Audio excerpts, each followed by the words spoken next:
Hello, namaskara, everyone. This is Cricket Warne resuming after a long break for various reasons.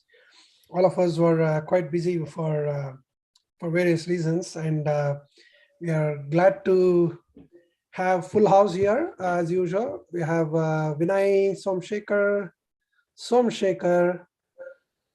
from Orange County. Vinod Jagannathan, he just landed in India for a short visit. So he's joining us from India. And of course, thank you, Sridhar, for enabling everything, and myself, Kashyap. So today we are going to talk mainly about the magician, the greatest bowler of our generation, arguably, the Australian maverick, Shane Warne. But before that, just want to line up a few things, the goings on in cricket that we kind of missed talking about, and we'll probably try to revisit some of these topics in the coming weeks. But starting from, I think the biggest news was Virat Kohli is not Indian captain anymore in any format. I think we can dedicate a whole episode on Virat Kohli and his captaincy very soon. Rohit Sharma is the new captain. Ravi Shastri is not our coach. Rahul Dravid is the Indian coach. They had a mixed star, results to begin with. I would say, with some unexpected loss in South Africa and some good wins against West Indies and Sri Lanka, which was kind of expected anyway, especially at home. We'll revisit all of them later. There's Women's World Cup going on, ODI World Cup. Australia and England are playing. They will play the finals on Saturday, this weekend. We'll talk. I think we definitely need to dedicate another episode or two on just women's cricket. Women's cricket has come a long way. There's women's IPL starting in 2023. That is great news. So we'll talk about that too. Australia beat Pakistan in Pakistan. A test series happened in Pakistan after a long time, and then for all the highways that were constructed on the grounds, Australia finally made a breakthrough and won the test in the 15th day of the series, if you can call it. All the three tests went all 5 days without much luck. But yeah, on the 15th day, the last day of the three-test series, Australia won 1-0. So, that's another nice topic. Pat Cummins is the new captain. We can talk about that again. Anything else we're missing? Help me out, guys. If not, I think we can move to Shane Warne, who... The MCC's change of the rule. Yes, we have to talk about that. I love that one major rule where the new batsman has to take strike, whether the batsman crossed. We can talk about that. That can be, I know many of them are not really happy about it, but as an umpire, I can tell you it actually helps. One less thing to worry about as an umpire, whether they crossed at what time or whatever. But more than that, I think on a serious note, I like it because it was becoming a much more of a strategic move to just hit it in the air and cross, and so yeah, we can talk about that later. Let me make a quick comment on that. I want to disagree with you for the simple reason. Sure. Because that's a part of cricket. Okay, they run. The strategy could be to give the other batsman a strike. That's illegal. Yes. You're favoring everything towards the batsman. Why are you not taking it away from them is my problem. So we can discuss more, but I just want to put my 1 cent worth of it. I know. I can argue on both sides, actually. It's a great topic. If time permits, tomorrow is the launch of the movie called Praveen Tambe. I would love to see that movie. Oh, yeah. So tomorrow is a movie release for Praveen Tambe. He's an inspirational guy, and you should just see the videos of him playing in CPL at 48 years. Oh, yeah. Yes. I tell you, my goodness. I recently saw his fight for whatever that is. He got the man of the match. Oh my Rajasthan. God. Right. Yeah. That's a great story. And you And the should see diving catch. you should see The the diving first catch catch. in short fine leg. Yeah, in CPL. Two great catches he took in the CPL at 48. Exactly. At 48, remember. I mean, and so I mean his cricket career started after 40. So so we have an inspiration there. And also, if you can, hey, if Windier, you can clip that Rahul Dravid's comment on him, which Sunday. is really Yes. caught fire. Actually, Somu, the trailer of the movie starts with Rahul Dravid's speech only. Yeah. Oh, is that The movie trailer. Yes. Yeah, the movie trailer Praveen Tambe starts with the speech of Rahul Dravid only. Oh my goodness! Yes. Yeah. Yes. Oh, what a great story! I A tell you. great story, of course. And then similarly, there was the movie 83 that came out. I haven't watched it yet. It's in Netflix, India, Paipaga. Yes. So it's about the. I watched it in the theater and it Yeah. disappointed me. It was amazing. Okay. Yeah, I watched in Urvashi The Theatre. great Bangalore. triumph of Indian World Cup 1983, which changed the face of ODI, not just ODI cricket. I think the face of cricket and the way And also, the finance India of came cricket. into a tremendous prominence. Yes. And you know what? Probably IPL is a byproduct of that victory too. Absolutely. Yeah. And I mean, By the way, it has made thousands of careers in India. On the field, off the field, everywhere. And we can actually revisit our cricket one episode on 1983 triumph we did about a year and a half ago. Yeah. June 25th. June 25th is the anniversary of the finals. So I think we did it on June 25th. The thing that I wanted to add was that it was amazing that we could take our kids in US to the movie, and they were able to connect with the moments. So they watched the movie fully. So that was a good sign for us for teaching cricket here. Yeah. And the second thing was that the movie was pretty good for the kids with the way it went, because it only revolved around cricket. It didn't bring anything else. Yes. And the second thing was that just after that movie, we showed a few kids about the way Indian cricket grew from being rejected from getting just only 2 tickets for the finals. Exactly. Yeah. And from there to organize the 87 Reliance World Cup, we did a session to the kids on the journey, and they were blown away. They were just in short terms, as the video goes in YouTube. I explained. There is a nice 10-minute video on about that. So we explained the videos.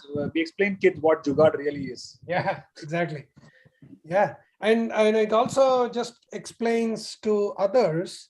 I mean, even non-cricketing nations or anyone, like why India and Indians are so crazy about cricket. I think it just gives them that. Anyway, we'll revisit that too. So without much further ado, we won't take much time with Rodney Marsh. Why don't we do that? Because he passed away first. Yes, and please do. I'll let Somu. I was coming to that. So I think only Somu has seen Rod Marsh live, at least on TV or radio. Right. I never got to watch him apart from the YouTube archives. So I'll let Somu speak a little bit about Rod Marsh, who passed away one day before Shane Warne on March 3rd. And actually, that is the last tweet by Shane Warne talking about missing Rod Marsh before he passed away the very next day in Thailand. So Somu, start with Rod Marsh, and we can segue into Shane Warne.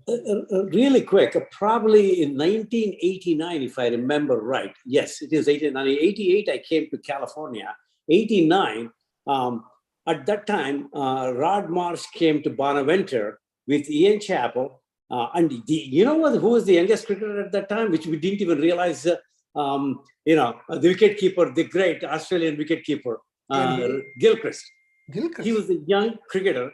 I wish I could get the picture, find the picture that I took with all of that. Where was it? In Bonaventure, in downtown Los Angeles. Yeah. The 24th floor. Yeah, I shook hands with him, obviously. No cell phones, no nothing. It was very hard to take pictures, but I did get a couple of pictures, and his mustache and everything else. Yeah. Rodney Marsh was probably before Gilchrist came into the scenario, was the best wicketkeeper batsman in the world. Okay, there's no question. Okay, his Cart Marsh Bold Lily was legendary. Yes. It was 95 Cart Marsh Bold Lily. That's the world record. Until Caught Jayawardene bowled Murali broke the record. Correct, but as a wicketkeeper, that was still I don't think anybody will, because imagine Lily was the greatest fast bowler in the world at that time, and the number of catches he took for Lily was unbelievable. Not only that, he was probably leader with Ian Chappell, which brought Australian cricket to a tie around early to mid 70s, towards almost to the late 70s, after Clive Lloyd took over and beat them to the pole. Till such time, they were great. Thompson and Lilly were the best fast bowlers at that time, and Len Pascoe was another fast bowler at that time too. So Marsh took a lot of catches for all these cricketers. And mind you, the cricket was completely different at that era versus what we are playing or what we are seeing right now. So here are more. You mean to say there were no ramp shots and switch hits at that time? You're right. I think, as I said, Rod Marsh, I just have a little bit of this thing on that. He played 96 tests, if I remember right. Yeah, hold on, let me just get it. Yeah, he played 96 tests and 92 ODIs. He scored about 3,700 runs and, at an average of 27. Again, because there was Ian Chappell, Greg Stackpole, Laurie. There was a lot of good batting prior to him coming into, he was coming at like 7 or 8, if I remember right. So he was a very good, cricketer. And he scored 300s about 16, 17, 50s, a very useful batsman. If you talk to anybody prior to you guys coming into 1980s or 90s, everybody was talking about Rod Marsh. Rod Marsh and Alan Knott. Alan Knott was great. Yeah, benchmark for wicketkeeping. I think the reason Marsh was so much more adorable because of the flamboyancy that Australian cricket had, and Ian Chappell led from the front. Right. So that's when all these sledging started. To be honest with you. That's actually just to add to what Somu was saying. We still remember so we used to have trivias at school. So and that's why we said so. The trivia was that Rod Marsh was selected actually as a batsman to the team, and he had a very bad debut as a wicketkeeper. Correct. And he was called Iron Gloves because he was his iron gloves because he was missing this one, and then afterwards he started doing well. But I think he rose to fame because of his sledging and having stuff also, and good keeping, of course. But then he became more popular. I think, if I understand correctly, it was 1971. Bill Lawry declared the test match when he was 8 runs short of a century or something. Correct. 92. That was a big deal, though. And Barry Jarman was the wicketkeeper before Marsh came in. And Barry Jarman was a gentleman cricketer and a very good wicket keeper and a gentle soul, to be honest with you. And that was under Laurie's captaincy. When Ian Chappell took over, the rebellion started. And mind you, that was when Kerry Packer too came with color clothing and everything else. So that revolutionized cricket. You all know that how it changed cricket for better. And everybody started making money. There was no more, train travel and everything else. A lot of things changed. And see, they were pioneers of cricket. Rod Marsh is one of those who changed the face of the cricket in Australia, in England, and the rest of the world at that time. And India were not that much involved in Australia traveling to India. That many. I mean, now everybody wants to come to India, play, and that is the last frontier of cricket. But it was not that at that time. And I watched a little bit of that, and obviously it was a little bit of television, a little bit of Indian news review. But what a great cricketer he was! But for Shane Warne's death, that would have been the headlines. I know. For the next 1 year, absolutely. But he took it away from him. It's a shame, but it is what it is. So let's move to Shane Warne. Go ahead. Shane Warne. Yeah. So I'm Churmani. Continue. You can, if you want to continue. So Shane Warne. I mean, we all know all the numbers and the records, the World Cup victories, the semifinals, the greatest ball of the century, or maybe more than one ball now, or whatever, to Basit Ali, Herschel Gibbs, whatever, right? And his Bunny Cullinan. So more than more than the numbers and the records and the wins he has had, I think I'd like to also focus a bit more on the actual, the Maverick character, and what kind of a person he was, and how he encouraged others in a way. But I mean, if he had his flaws, he's not a But I think, a perfect. Kashyap, I want to add one thing. As Yeah, we yeah. grew up, saw Shane You know what? Warne Let's do play- it. You know what? Let's do it. Windy and Vinay, because I want everybody's perspective here on Yeah, Shane yeah, yeah. Warne, because all of us have different. But Exactly. once he gives the introduction, Windy and Vinay, you take Yeah, over, I you think talk, that's then what. probably me and Yeah. Kashyap will finish it off. Right. Yeah, It's that's gonna be what. a long So time. yeah, so there are so many different angles to this man, to the character, to the cricket player, to the to commentator, the family guy, whatever he is. So we can all bring different perspectives in there. So yeah, Vinay, you want to start? That's difficult because for me, I started following cricket probably in the late 90s, early 2000s. So I think he's the first person, that I actually got to follow from the beginning to the end of his career. I mean, up until that point, it was, probably people that were just that were already playing that I had to get to know, or they came much later, right? Like in the later 2000s and stuff. So he was probably one of the first people. I agree with you, Kashyap, where it's like, you can talk about stats and all the performances all day long, but that's not really what matters to me. For me personally, I think because of the age I am and what I also followed around the same time, which spanned around the same years of the career, and also because of my interest in basketball, the first person that came to mind for me when I draw a parallel is Kobe Bryant, and I'll explain why. I think that many in all sports, many athletes and players come and go that you can label as great, right, for what they do on the pitch, on the field, on the court, whatever it is. Yes. But very, very, very few of those people, let's say you have 100% of people, maybe 1 to 5% of the players that come through a league or a sport are considered great.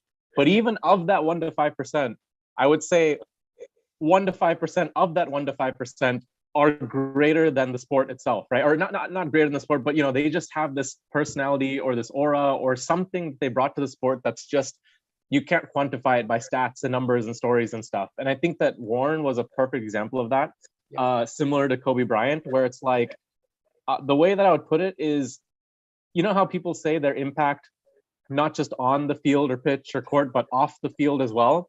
Yeah. Even the impact off the field, I think, can be quantified and not quantified, but maybe qualified in two different ways, right? Yes, there's the off the field, like coaching and commentary and mentorship and those kinds of things. But even more intangible than that, I think it's like this almost godlike or aspirational figure that people just look up to and never question. There's some parallel that I want to draw between Kobe Bryant and Warne, where it's like they were superhuman in a way, right? Where it's like, I don't think in the public eye we ever saw those two, and especially Shane Warne, being vulnerable, or kind of, we never saw like them in a weak position. We always viewed them as, gosh, do they have any flaws? Like, are they ever off their game? Are they ever not boisterous or with that killer mentality or whatever it might be, strategically, tactically intelligent, whatever it might be? It's just, they have some sort of aura about them that's just, we feel like mere mortals compared to whatever that aura that they kind of bring on and off the pitch is, right? Yeah. And so to me, I think the biggest contribution that Shane Warne had that I saw play out is, I can't imagine how many young players looked up to him, so much so that they modeled their game after him, or they wanted to be the next Shane Warne. How many spinners that he might have influenced to even take up the art of spinning and leg spin, or how many even fans in Australia and around the world that even just started following cricket because they heard of this guy. It's like, that's why. I know quite a few. Right? I mean, it's just, I even have a friend that grew up in Australia and moved here, and he doesn't follow cricket, but he knows who Shane Warne is. And it's just that larger than life personality is, I think, what I would love to kind of hear your guys' take on and also talk more about, because very few people, like I said, it's like the 1% of the 1% that come through a sport and they're just larger than the sport itself, it feels like. And I think that's, we can name tons of bowlers. I mean, you can look at the list of top 10 wicket takers of all time in international, wickets or whatever. They're all just, I mean, they're great players, but past that, you're like, are they that much bigger than the sport? Not really. But this guy, he stands head and shoulders above even the rest of the people on that, the other 9 people on that top 10 list, if you want to look at it that way. And it's like, to me, I think that's the most beautiful part of his legacy, is that it's the off the pitch. And even off the pitch, it's not even something you can quantify like coaching or commentary or something. It's even more than that. It's like that godlike figure that he embodied, that when people, it's very cliche to say we'll never have another one like him, but it's absolutely true. I mean, there will be some people that will come that'll be larger than life, but he has cemented, if there is a Mount Rushmore for cricket, he's absolutely on it. And I think that's the beauty of his his entire, like his legacy to the sport. So I'll leave it at that. I'd love to hear what you guys have to say, but that's the quote of the episode, Vinay. Mount Rushmore. It's absolutely. So, Vinod. Yeah. So for me, I'll take kudos, Vinay. You put it very well from your perspective of larger than life. So since I'll go in a different direction, right? I will take to a perspective of a common denominator of, not the intellectual fan, right? Just an Indian fan who follows cricket, right? So when Shane Warne was playing, we always felt that he didn't get an Indian wicket. We gave him the wicket because Lakshmans and everybody kept hitting him, right? And we said, we always had this arrogance to say that, hey, we'll play Shane Warne very well. Anytime anybody got out, it was just, we gave it away, right? But the moment Shane Warne was playing against other countries, like getting out or something, we used to like, oh man, Shane Warne is really great when it comes to other countries. Especially South Africa, Pakistan, England, So when he plays against India, we always felt, hey, it was a chance we gave him off the wicket, right? So that's the way we grew up. And honestly, that's the feeling we had. Yes. What changed my perspective was in the IPL, I was watching Deccan Chargers and Deccan Chargers and Rajasthan Royals play in the Rajiv Gandhi Stadium in Hyderabad. I was in the stadium. I was watching. Even when Shane Warne passed away, I reached out to my friends to see, hey, do you have any of those pictures of the memorable game?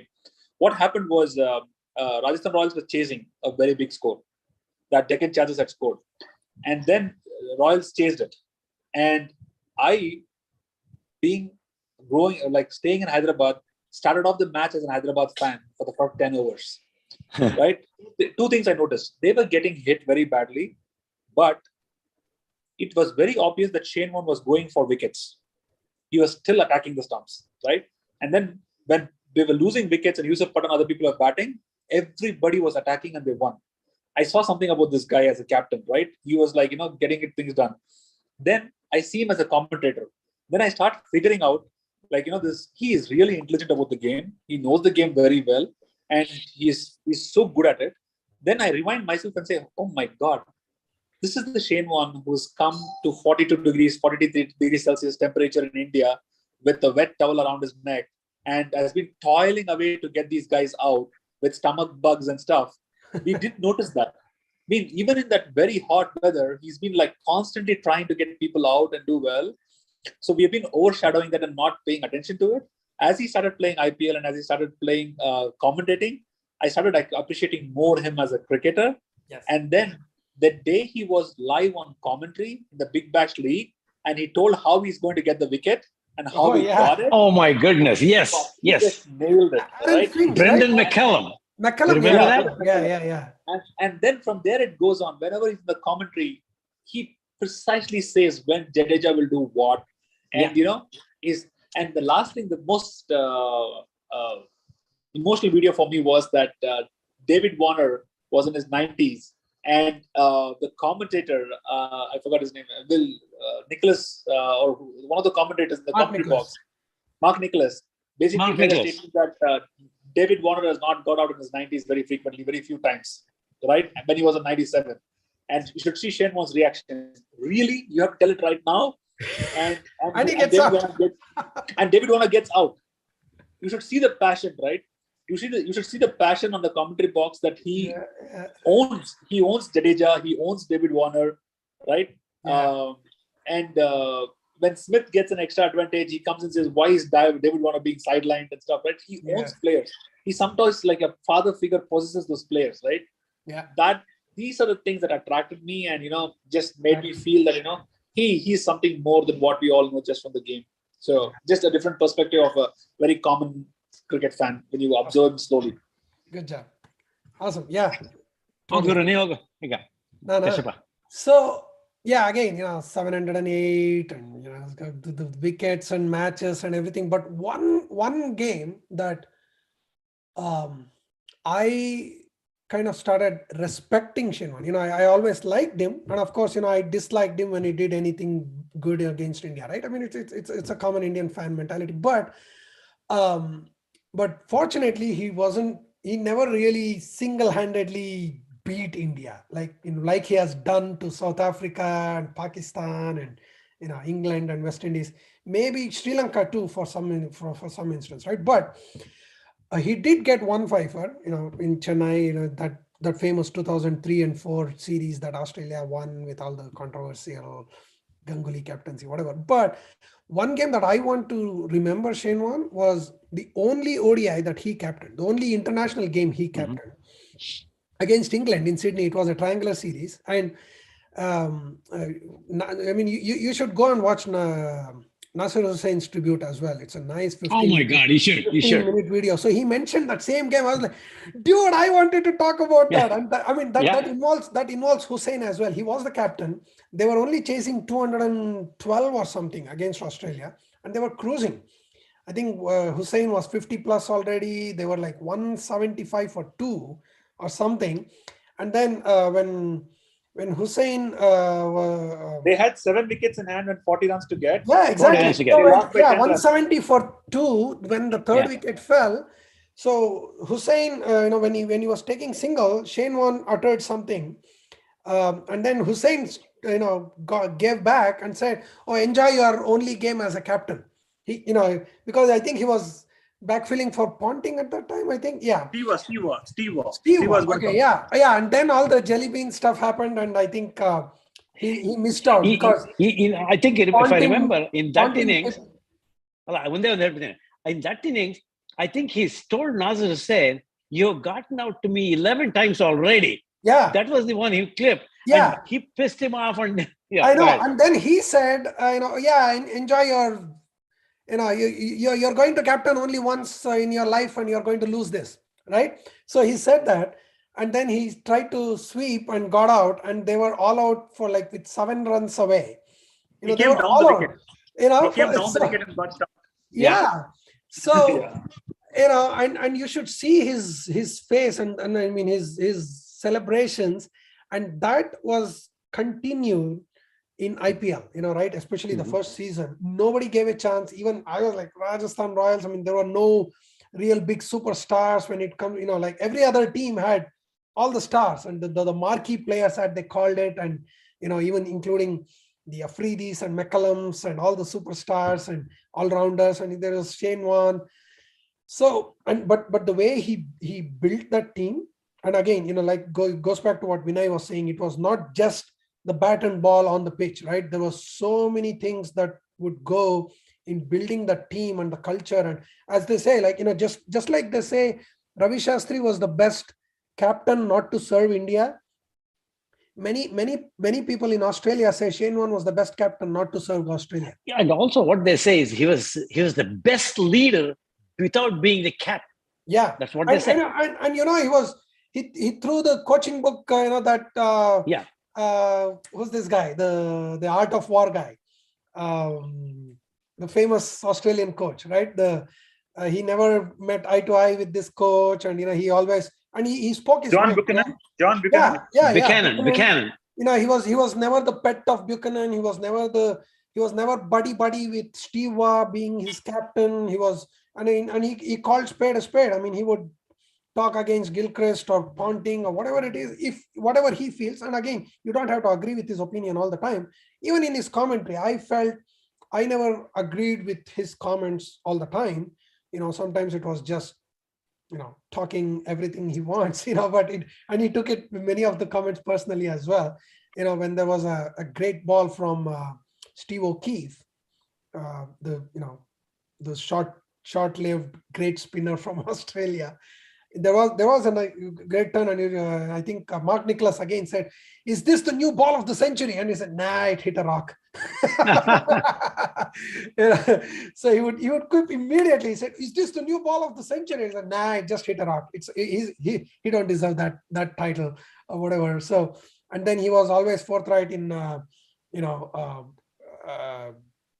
disagreeing with Mitchell Starks, resting, or and then they would come back and then say, "Oh, I'm happy to be proven wrong, but I know this is not the way to play," or whatever. So there was all these small controversial moves and talks that he would do. So, but one thing I really appreciate from him was if you see, he was the first one to walk into the opponent dressing room and congratulate. You're right.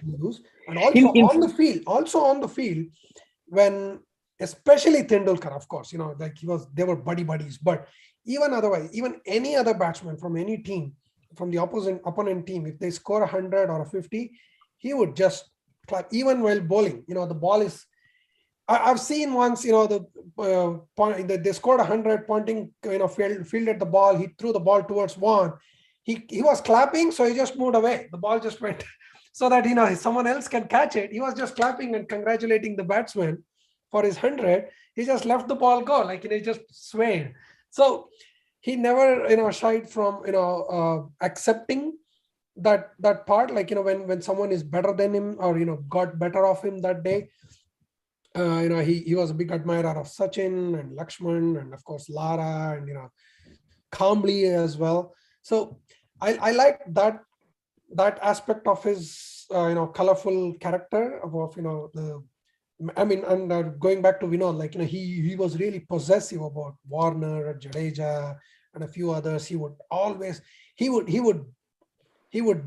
give his life to protect their reputations and their records and stuff like that. In fact, Jadeja told that, "Thanks, Warne, for giving me the IPL platform."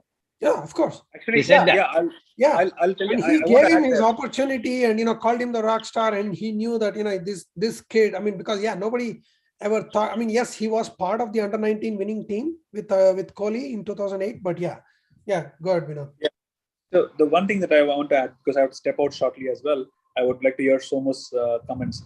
The thing that I wanted to add to was that if you really take Dravid out and Ganguly out of the equation and look at the packet of people who have actually grown youngsters in Indian cricket, right? Shane Warne, Kepler Wessels, Shane Warne, Gary Kirsten, Sanjay Bangar. These three guys. John Wright. These four guys. John Wright was a talent scout as well. Yes. Right. So he picked Bumrah and Hardik Pandya. Yeah. So these four guys bought a lot of youngsters. Yes. Shane Warne has a significant hand he has played in youngsters for India. Right. So that I want to just call out. And apparently, and also in the IPL comment, or even otherwise, even in the Test series when India is involved and Shane Warne is captaining, you could see his homework on Indian domestic circuit as well. The way he would come up with the names and the statistics of the Indian domestic players, and especially the youngsters, like upcoming under-19 player, like even about Shubman Gill or Prithvi Shaw, even before they made India debut, he would talk about them. And because I think he had that IPL.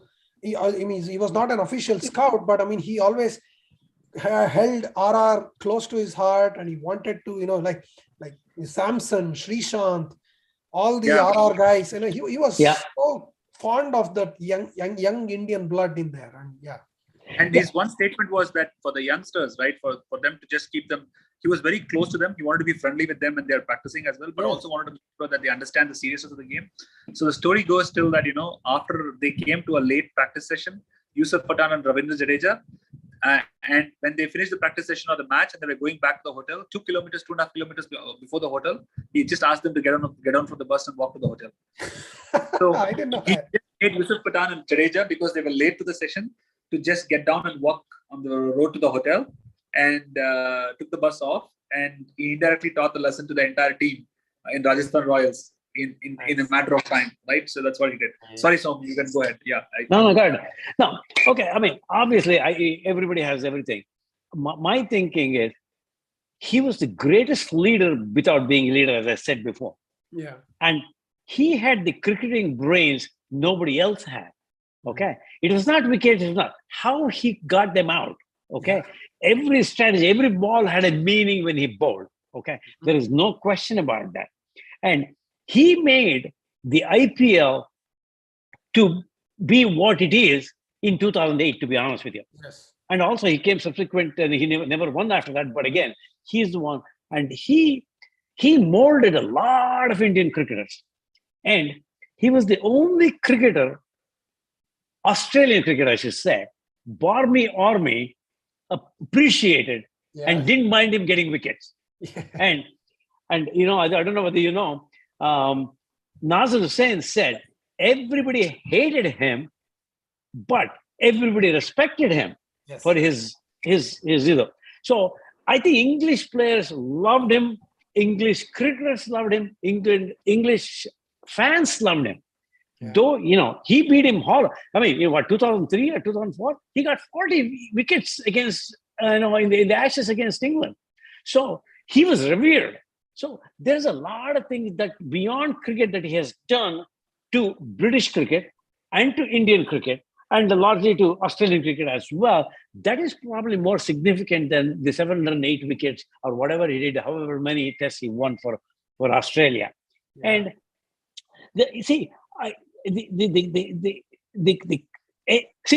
Ian Chappell said if Warne stood up, people would put down his beer and listen to him, which never happens. So that's what they are. And also, when Warne was bowling, you knew he could get a wicket any ball he bowled. Yes. It's always.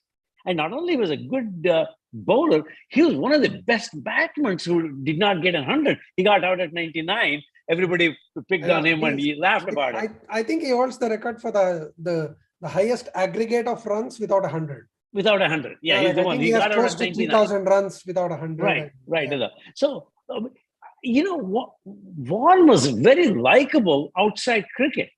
I mean, I believe he had a lot of indiscretions when he was younger. That's a part of him.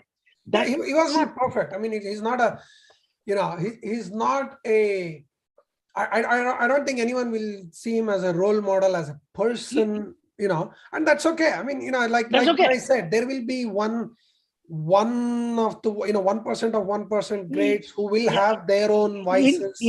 In fact, every great human being is flawed in one way or the other. Yeah, okay, they have flaws. He had his, but you know what? He was probably one of the best fathers you could talk to. Talk to anybody. Yeah. How he loved his children, how he brought them up, how beautiful they are. I mean, there are a lot of high quality things that he did other than cricket as well, and also. Everybody remembers Warne for not necessarily cricket, but other things what he did outside Australia, for England in Helsinki, under 19 in India, and Hampshire. He thinks Hampshire. He was captain of Hampshire, okay, but Hampshire people love him to death, and he brought Hampshire to the highest level when he was captaining. Yeah. And he got so many wickets. Kevin Peterson blossomed in there as well. Correct. Yeah. In fact, Kevin Peterson thinks the world of him. Yeah. And, and you know what Kevin Peterson said once? Don't ever, think you have to play Warne, bowling of Warne. You play the ball. Don't play Warne. You'll get out. Of course. Play the ball. Don't play Warne. He said that because he had that kind of an aura on the batsman. You would never. And also, as I said, You don't, I think Dravid said that. Never try to sweep him outside the leg stump. Yeah. You'll get you. He'll get you. Just go play, Yeah. towards the mid-on or mid-wicket play. Don't ever sweep because you're bound. You might get a 4 or 2, then you're definitely out. So he had his things, and you know what? He would literally spin that ball and pitch that ball on a dime if you really have to. That's how accurate he was.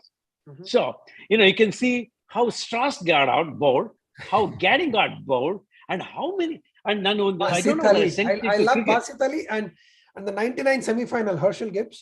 Correct, Herschel Gibbs. Oh, Yeah. that was And I think I sent it to Cricket Core or whatever. I don't know which way I sent. 10 best 10 best bowls of Yeah. Warne and that.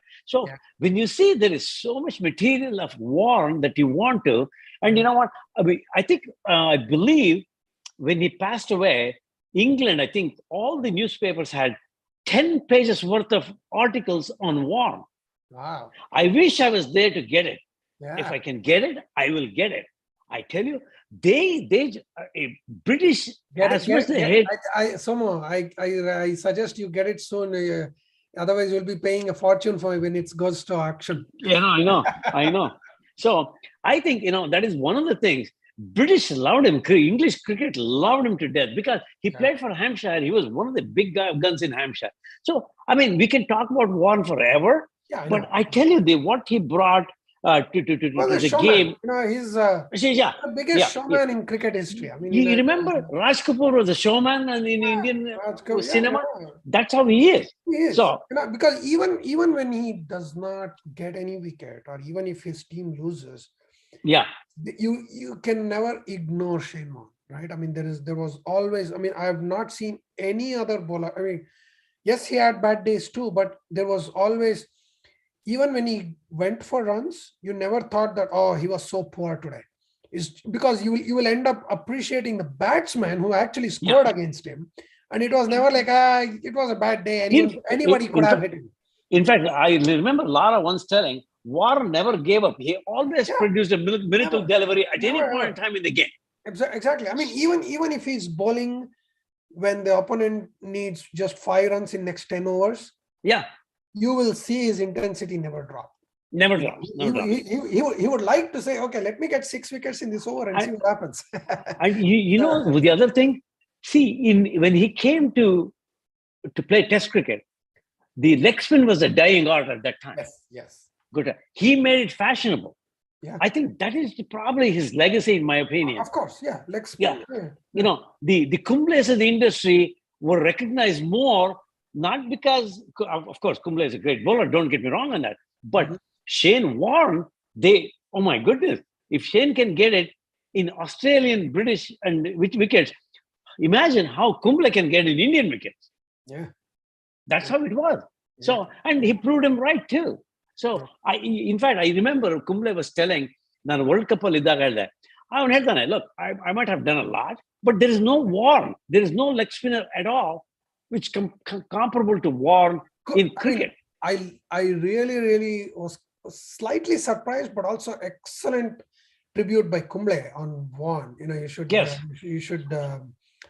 watch. His I think it's in cricket. Yeah, I remember. I think I have it somewhere here. An excellent talk. The way he encouraged, because when in 2003 and 4 tour, Kumble was not really performing well in the first test. He was dropped for the second. And then Shane Warne was not playing because of injury or something. Yeah, right. And he spoke to Kumble and actually he set up a session with Terry Jenner, his coach, and Kumble. And that inspired him. And Kumble went on to get a 5 for, a 6 for in the next test. And so like I said, he never envied or never tried to subdue the other and go up, right? It was I'm at the top, you come along, so it was the one thing that happened in Warne's death, next generation of spinners will miss out Warne, what he had to offer for that, for their art. They're going to miss it. 52, he could be still active for another 30 years, mind you. We could have seen probably another 10 good leg spinners under his belt. He could have trained him, and he could have given him the necessary tips for them to get better. That's the I mean, on Satish Dhwando, I mean, he died. It's a shame, but how much the cricketing world lost can never be measured. Exactly. With that. Yeah, And, I mean, be it his. Maybe he could have started an academy, just like Dennis Lilly in MRF. I was going to bring it up. MRF did what a spin school somewhere in any corner of the world. How did India's fast bowlers got better and better and better? Because MRF. That's Lilly. So now I think spinners would have gotten so much better, so much. I mean, all round cricketers they would have been, which we missed out on. In the next 30 years, we missed. Only, it's kind of a weird topic, but the only Australian carrier that might have suffered because of Shane Warne was Stuart McGill. He was pretty good. He did. Oh my goodness! And mind you, in spite of playing less number of tests, he got a lot of wickets. I know, and actually, in almost every test where they have played both Warne and McGill, McGill has done better than McGill has done better. McGill has done better. I know. He was, I mean, he never had that aura, or that. Yeah, I mean, that fear factor amongst. For example, Dhoni killed Parthiv Patel's test career. Yeah, that's how. And there's a lot like that. There's a lot of, I mean, Shivulkar's cricket. Beatty killed PK Shivulkar's left arm spinner. Yeah. So there is a lot of comparisons there. There's always like that. One tribute I can say that the way I paid tribute to Shane Warne is, and I've been telling it for many, many years, like every time I see someone with some kind of an arrogance, like in any field, right? Be it in sports or, technology or whatever, like you say, you have to be Shane Warne to deserve to be, you can be arrogant, you're okay to be arrogant if you're like Shane Warne. No. You know what? Honestly, in particular, he became a greater bowler, better bowler because of his arrogance. Exactly. Yeah. In a lot of ways, he was arrogant. He said, "Hey, I can get you out in 5 minutes." Okay, so let me ask you this question then. Yes. That arrogance, or whatever you call it, in terms of just playing the mind game with the batsman, was that an act, or did it come naturally to him? It came naturally to him. It came naturally because he was so aggressive. It's not like he wanted to do it. No. That's how he was. I'll tell you why it is not an act. It came naturally because he put them at a very submissive point when they were in the field. Okay, he hated them. He did not give an inch to them. But if he got 100, he would, as you said, he would be the first one to go congratulate him. Absolutely. So it's not about him. He hated losing. Have you seen he also mentally disintegrated all the batsmen who came to the crease. Yes. Yeah. Do you know what really transpired before the last ball of the day, where he bowled Basit Ali between the legs? Basit Ali, yeah. Because apparently that's a nice anecdote actually. Basit Ali was delaying. He just wanted to delay. He wanted that to be the last over. Yeah, and and even previous few overs he's been delaying, calling in the help, or walking in mid pitch, talking to the other guy and delaying so that you just get the day over with. So Shane Warne, because they know that is the last over, he just called in Ian Healy before the last ball. Yes. And then Healy said, "Okay, what are you going to do?" I said, "No, I just want to irritate him." He said, "No, I don't have any plan. I just want to irritate. He's been delaying and irritating all of us for last half an hour. It's the last ball of the day anyway. Let's just talk. What do we go for? What do we have for dinner? What kind of beer do we drink today?" Yeah. You can see Ian Healy really laughing and trying to control it. And then, all right, it's time. Let's go. And then they split, go back, and then he, in an arrogant waft, he tried to just smash him out, and it was fantastic ball. I mean, so to me, that's the ball of the century because of that other. You know what? I got this. Look at this. If I can show this to you guys. Yeah, exactly. That's where he explains. Always holding us up. We'd be ready to play. As Australia, we always like to try and buy our overs in time that you're meant to bowl. We always try and play the game at a fast rate for the fans and the public. And Bazadale, every time we were ready to play, we'd do his shoelaces up. Or call for gloves, or he'd just hold us up. So we got to I was by the last day of the day, the last ball of the day. Look at that. I called Heels up. Watch Healy laughing. And said, Heels, what do we kill for dinner tonight, mate? We talked about pasta or Mexican or what we're going to do. And just generally held up and played. So we could just annoy Bazadale. We're doing overtime anyway, so the next couple of minutes wasn't going to hurt. So we had a bit of a chat. We just dragged out a bit. You could see Bazadale just got a little bit agitated, like, come on. And we just sort of played it up a little bit. In the end, Heels sort of said, come on, just do something. We bowled around his legs or threw him or just bowl one. You know, like I said, do you reckon toppy, leg? He said, just a leg. Just do something. I said, right, man.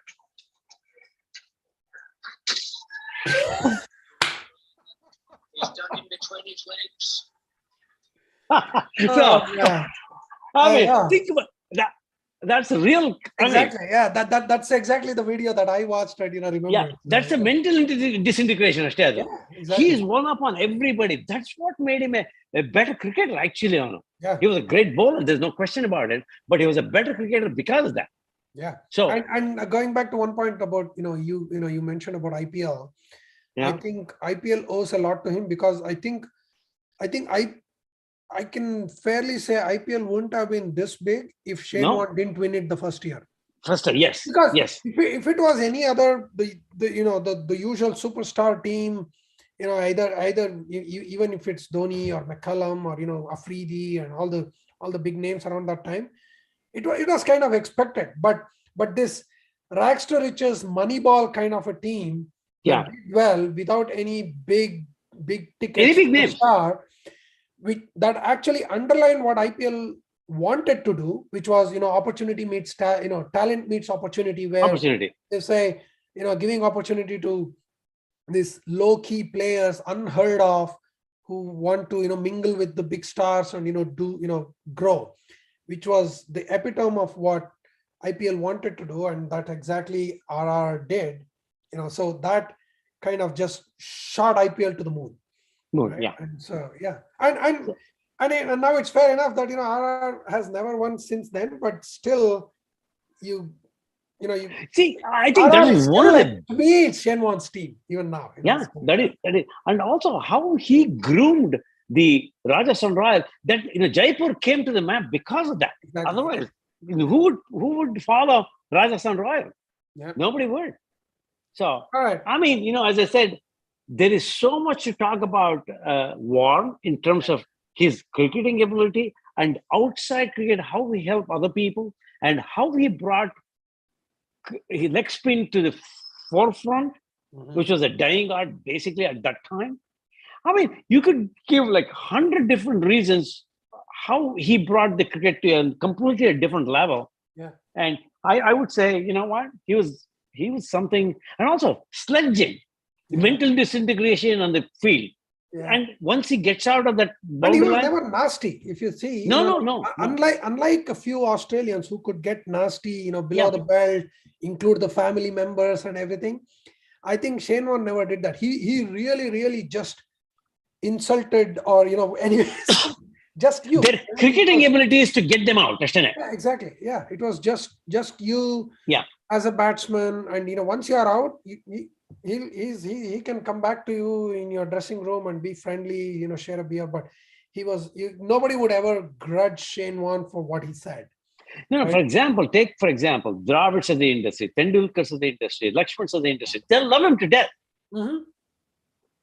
Just not because of anything else, because he's a great human being to begin with, and the greatest competitor on the field. And outside the field, he wants to have beer with everybody. Exactly. Yeah. That's what he's a very likable guy to begin with, who played great cricket. Yeah. I mean, as I said, I don't know. You can have 5 hours of Shane Warne. I know we can go on and on, but I think we are now at a good time to close in. We'll wrap it up, I guess. So there you go, folks. Shane the Magician Warne. We can like Somo said, we can keep on talking, and I think we and also again I think we'll never stop talking about him too. There will always No. be some references, some anecdotes. Even with any topic, right? I mean, you talk about IPL, Shane Warne will have his own page in the book of IPL, Correct. or maybe a chapter. Chapter, as a matter of fact, I think. Yeah, you're right. So yeah, be it IPL, Test cricket, bowling records, captaincy. Again, he was he was a great leader without being a captain. He's been a great mentor for many already. He could, he was a decent commentator in his own way, a colorful commentator. And I just think the whole cricketing world missed out on a great coach to be. Right, he could have been a great coach, but again, he's a strong character, so I don't know how. But maybe he would have been a great coach for an under-19 team. Look, or another IPL team with the youngsters. And also, mind you, he was a very great captain. Okay, they respected him, but he could have been a great coach as well. Yeah. Because when you see, he respects people to begin with. He speaks the way it is. He's not going to go behind you and tell you. He's going to tell you to the face. Yeah, he's more of a motivational guy. Yeah. Mentor. I think he would have been a better mentor than a coach, because I don't think he would go and tell you how to bowl or how to bat, or what's the flaw in your run up or whatever. You know what? He will tell you how to win. It's more exactly. Yeah. He will tell you how to win. That's important. He's a better mental conditioner. Correct. Yeah. Than a cricket skill coach, I would think. Yeah. It's not about getting wickets. It's not about how to win. How we can make yourself better. How team can be much better with the. Now it doesn't have to be a superstars to win anything. It's a collective team sport. He proves it to be a team sport, and he did it very well in 2008 by Rajasthan winning the IPL. Yeah. All right. So I think with that we can wrap this up, and I'm very, very glad that we are resuming this again, and we'll come back soon with another episode of Cricket Warne. Before next week, we'll pick on something that which means something. Maybe we'll start with an IPL, start with something. That way, it's a current hot topic anyway. Yeah. IPL is going on. We'll have